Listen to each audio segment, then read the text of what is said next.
بسم اللہ الرحمن الرحیم۔ حضرت مولانا سید ارشد مدنی صاحب دامت برکاتہم العالیہ کا جو بیان ہے وہ تو آپ سماعت کیجئے گا، لیکن حضرت کی گفتگو سے پہلے میں مختصر وضاحت کر دیتا ہوں تاکہ یہ بات ذہن میں رہے کہ حضرت کی یہ گفتگو کس پس منظر میں ہو رہی ہے۔ آپ نے دیکھا ہوگا کہ اس وقت سوشل میڈیا پر بعض حضرات فتنہ پھیلانے کی کوشش کر رہے ہیں، تین قسم کے لوگ ہیں جو فتنہ پھیلانے کی کوشش کر رہے ہیں، اور یہ اخبار کا ایک تراشا ہے، اس کو شیئر کیا جا رہا ہے۔ حضرت مولانا سید ارشد مدنی صاحب دامت برکاتہم العالیہ کا یہ بیان کہ دارالعلوم دیوبند کا تبلیغ جماعت سے کوئی اختلاف نہیں ہے، دارالعلوم دیوبند ہی کے کچھ علماء اختلاف پھیلا کر سیاسی روٹیاں سیک رہے ہیں، انہیں اس کا خمیازہ ضرور بھگتنا پڑے گا۔ اور پھر اندر اس طرح کے جملے لکھے ہوئے ہیں کہ حضرت مولانا سید ارشد مدنی صاحب یہ فرما رہے ہیں کہ مجھے شکوہ ہے کہ دارالعلوم دیوبند کے کچھ علماء ہیں جو تبلیغ جماعت کو لے کر آگ لگا رہے ہیں، خود سیاسی روٹیاں سیک رہے ہیں، ہمارا جماعت سے کوئی اختلاف نہیں ہے، مولانا نے کہا کہ یہ الاخر یہ بیان ہے۔ تو اب اس سے کیا فتنہ پھیلایا جا رہا ہے؟ فتنہ یہ پھیلانے کی کوشش کی جا رہی ہے کہ دیکھیں حضرت مولانا سید ارشد مدنی صاحب نے تو مولانا سعد صاحب کا جو رجوع نامہ تھا اس کو قبول کر لیا ہے، لیکن دارالعلوم دیوبند کے جو اور ذمہ دار حضرات ہیں، حضرت مفتی ابوالقاسم صاحب نعمانی دامت برکاتہم العالیہ، جو اور حضرات ہیں وہ فتنہ پھیلانے میں لگے ہوئے ہیں، نعوذ باللہ، وہ سیاسی روٹیاں سیک رہے ہیں۔ تو یہ تصور قائم کرایا جا رہا ہے اور اسی لیے اس کو زیادہ سے زیادہ شیئر کیا جا رہا ہے۔ تو اس کے حوالے سے میں یہ وضاحت کر دینا چاہتا ہوں، اور اس پہ جو ہے یہ ڈیٹ بھی ڈلی ہوئی ہے، دہلی 2-3 جنوری، تو لوگ یہ سمجھ رہے ہیں کہ شاید ابھی کا بیان ہے۔ تو یہ اچھی طرح سے سمجھ لیں کہ جو حضرات اس طرح سے کر رہے ہیں وہ فتنہ پھیلانے میں لگے ہوئے ہیں۔ اصل یہ جو بیان ہے حضرت مولانا سید ارشد مدنی صاحب دامت برکاتہم العالیہ کا، ابھی کا یہ بیان نہیں ہے، بلکہ یہ بیان ہے تقریباً 7 سال پہلے کا۔ یہ پرانا بیان ہے جسے پھیلا کر جو ہے شیئر کر کے جو ہے فتنہ پھیلانے کی کوشش کی جا رہی ہے۔ تو یہ تقریباً 7 سال پہلے کا بیان ہے، اور اس وقت کی حضرت کی گفتگو ہے جب وہ طلبہ کے درمیان میں گفتگو فرما رہے تھے، اور دارالعلوم دیوبند نے فیصلہ کیا تھا، دارالعلوم دیوبند کی طرف سے مولانا سعد صاحب کے نظریات کو لے کر تحریر آ چکی تھی، اور یہ فیصلہ کیا گیا تھا کہ دارالعلوم دیوبند کے احاطے میں جو طلباء ہیں وہ نہ اس گروپ سے جڑ کے کام کریں گے نہ اس گروپ سے جڑ کے کام کریں گے، کسی گروپ سے جڑ کر کام نہیں ہوگا دارالعلوم دیوبند کے احاطے میں، بلکہ دارالعلوم دیوبند کا اپنا ایک نظام ہے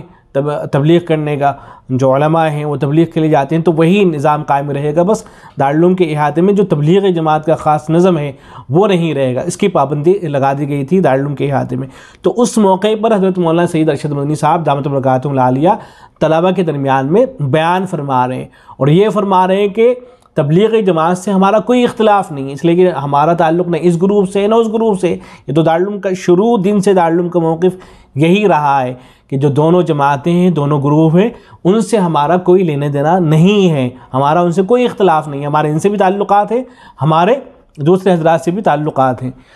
اور یہ جو گفتگو ہے کہ دارالعلوم دیوبند ہی کے کچھ علماء اختلاف پھیلا کر سیاسی روٹیاں سینک رہے ہیں، آگ لگانے کا کام کر رہے ہیں، تو حضرت کی جو گفتگو تھی یہ ان لوگوں سے متعلق تھی کہ دارالعلوم کی تحریر آ جانے کے بعد بھی کچھ لوگ تھے جو دارالعلوم دیوبند کے جو تحریریں تھیں ان کے جواب دینے میں لگے ہوئے تھے، یا اور فتنہ پھیلانے میں لگے ہوئے تھے، جو اپنے آپ کو دارالعلومی کی طرف منسوب کر رہے تھے۔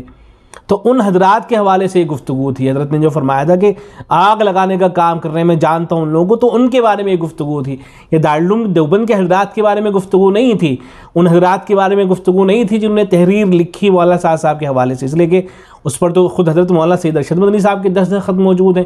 اور جو تحریر آئی، فتویٰ آیا، خود حضرت مولانا سید ارشد مدنی صاحب جو ہے اس حوالے سے پیش رہے ہیں۔ تو یہ جو گفتگو ہے حضرت کی ان فتنہ پھیلانے والے حضرات سے متعلق ہے، نہیں کہ دارالعلوم دیوبند کے جو ذمہ دار حضرات ہیں ان سے متعلق۔ تو اس لیے اس تحریر کو جو حضرات شیئر کر رہے ہیں غلط عنوان کے ساتھ، پروپیگنڈا کیا جا رہا ہے اس تحریر کے ذریعے، تو ان کو اچھی طرح سے بات سمجھ لینی چاہیے کہ حضرت کی جو گفتگو ہوئی تھی طلبہ کے درمیان میں ہوئی تھی، اور حضرت کن لوگوں کو جو ہے فرما رہے تھے، اور باقی دارالعلوم دیوبند کا جو موقف ہے آج بھی وہی ہے کہ ہم نہ ان کے ساتھ میں ہیں نہ ان کے ساتھ میں ہیں۔ ہاں، مولانا سعد صاحب کی جو نظریات ہیں، عقائد ہیں، ان سے دارالعلوم دیوبند اتفاق نہیں رکھتا ہے، سخت اختلاف ہے دارالعلوم دیوبند کا، اور دارالعلوم بار بار متوجہ کر رہا ہے مولانا سعد صاحب کو کہ آپ کی باتیں صحیح نہیں ہیں، آپ کو ان باتوں کی جو ہے تصحیح کرنی چاہیے، یہ بات کہی جا رہی ہے، اور ابھی بھی دارالعلوم کا یہی موقف ہے۔ دارالعلوم کی ویب سائٹ پر ابھی بھی فتویٰ موجود ہے، اور کوئی رجوع وغیرہ جو ہے جو آیا بھی ہے، چونکہ اس کے بعد پھر دوبارہ سے اسی طرح کے بیانات آتے رہے، تو اس لیے دارالعلوم دیوبند کی طرف سے یہ کہا گیا کہ بھئی رجوع ہے تو آپ پبلک میں جا کے کر لیجئے، آپ لوگوں کے درمیان میں جا کے بتائیے، لیکن جس آدمی کے اس طرح کے نظریات ہوں گے ہمارے نزدیک وہ آدمی جو ہے معتبر نہیں ہوگا۔ تو دارالعلوم کا آج بھی موقف یہی ہے۔ تو حضرت کی اس گفتگو کا اب آپ سماعت کر لیجئے، حضرت کی گفتگو سے بات بالکل واضح ہو جائے گی۔ کے اندر وہ ساری باتیں موجود ہیں کہ کیسے حضرت مولانا سید ارشد مدنی صاحب نے مولانا صاحب کو سمجھانے کی کوشش کی، اور ان سے پوچھا بھی کہ آخر کیا وجہ بنی کہ بھئی آپ کی عمارت کو کون ہاتھ لگانے والا تھا، لیکن آپ یہ تو بتائیے کہ آپ کے ساتھ جو لوگ تھے وہ آپ کو چھوڑ کے کیوں چلے گئے؟ یہ سوال مولانا نے کیا، اور پھر مولانا نے یہ بھی فرمایا کہ اگر آگے بھی موقع ملتا ہے تو ہم تو آگے بھی کوشش کریں گے کہ کسی طرح سے ان نظرات کو جو ہے سمجھایا جائے۔ تو یہ ساری ہی باتیں آپ سماعت کریں، حضرت کی بڑی ہی مفید یہ گفتگو ہے۔ دیوبند کے اندر مراکز بنائے جا رہے ہیں، دیوبند کے اندر تیاری کی جا رہی ہے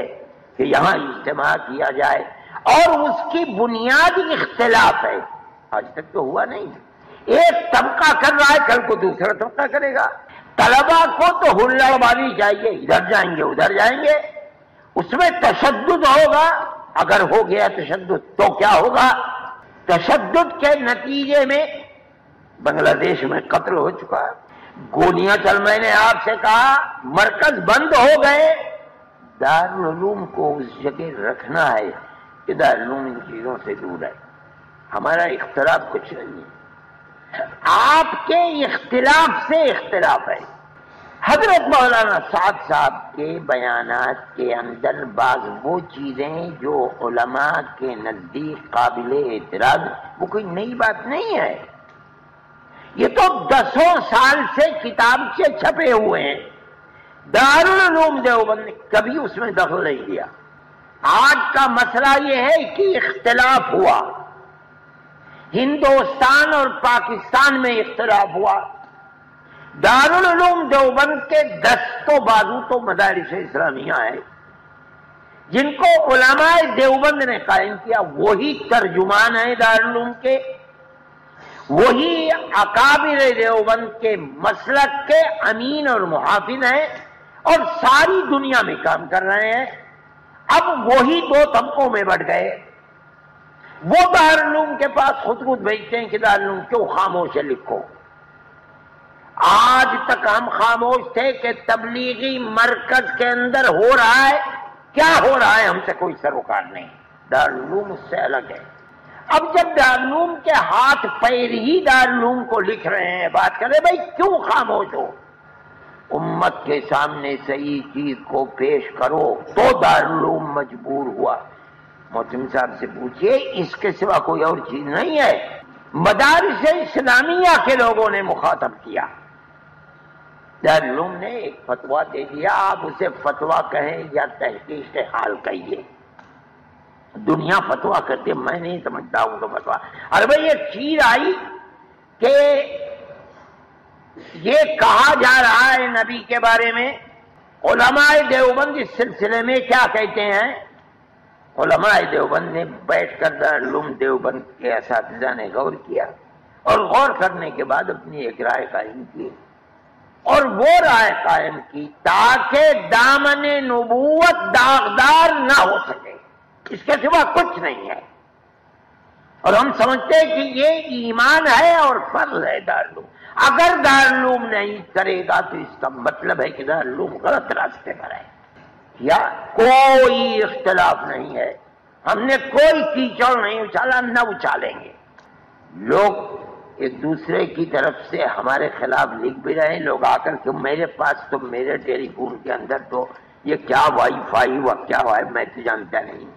جن کے پاس ہے وہ سنتے ہیں، ان کو آ کے مجھ سے کہتے ہیں کہ یہ ہے، یہ